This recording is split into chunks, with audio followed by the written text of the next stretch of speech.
In this video, I want to look at the mean value of a function. So let's start with a discrete random variable. I'm going to let x be a discrete random variable with a sample space of s. And I'm going to let h of x be some kind of function on my sample space s. We're going to suppose the PMF of x is given by my function p of x.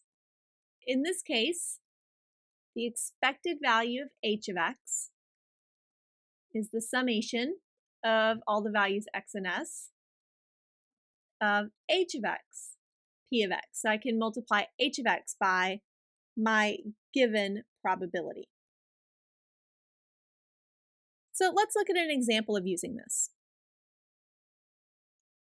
Let's suppose a bookstore purchases 3 copies of a book at $6 each and sells them for $12 each. Unsold copies are returned for $2 each. I'm going to let x be the number of copies sold and y be equal to the net revenue. If my PMF of x is given by this table here, we want to find the expected value of y. Well, y is going to be, x is the number of books sold, so those are $12 each. And then the rest of them are $2 each. We had a total of 3, so 3 minus x. If we sold 2 books, we would have 1 left over. If we sold 0, we would have 3 left over, etc. This would be how much money is made, and then we need to subtract out how much we spent. We had 3 copies at $6 each, so minus 18. And this is going to simplify to 10x minus 12. Now that we have this, we can build out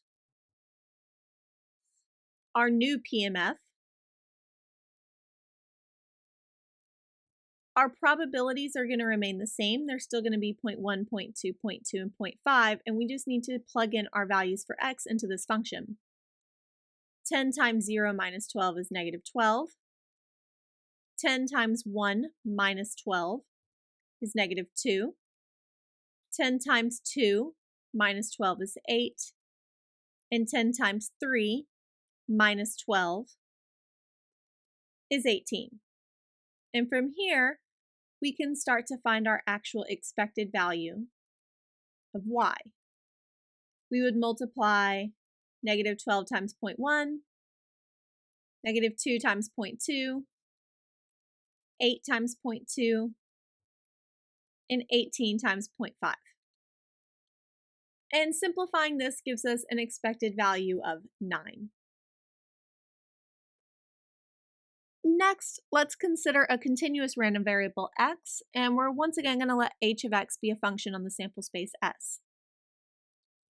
In this case, the expected value of h of x is the integral from minus infinity to infinity of h of x, f of x dx, where f of x is the PDF. So let's look at an example of this. Let's consider the uniform distribution from a to b. I want to show that the expected value is equal to b plus a over 2. And I'm going to start with x being the uniform distribution from 0 to 1. And I showed in a previous video that the expected value in this case is 1/2, or 0.5. To move from the interval 0 to 1 to the interval a to b, we're going to let h of x be equal to a plus b minus a x. In this case, you can see that if x is 0, we're left with just an a, and if x is 1, we're left with b. So this works out nicely.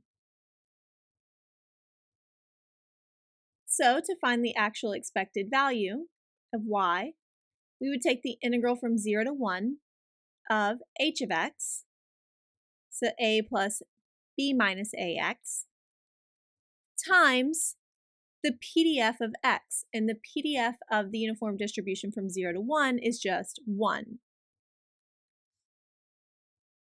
As we integrate this, we get ax plus b minus a over 2x squared. Between 0 and 1, And if you plug in your bounds and simplify, you get that this is equal to b plus a over 2. Both of the examples that I showed were examples of linear functions. And linear functions are going to be of the form ax plus b.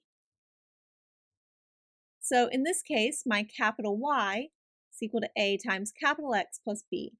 And we could actually simplify both of these cases.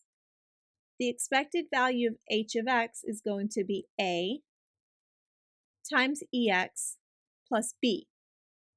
So I can just stick in my known expected value into my function h of x to get the actual expected value of y. And this is provided that this is a linear function. As an example, if I go back to this function, I know the expected value of x is equal to 0.5. So the expected value of y is going to be equal to a plus b minus a times the expected value of x times 0.5. Well, this is a plus 1/2 b minus 1/2 a, which simplifies to 1/2 b plus 1/2 a, or b plus a over 2. So this is a much simpler way to do it. Let's look at one more example of this method of linear functions.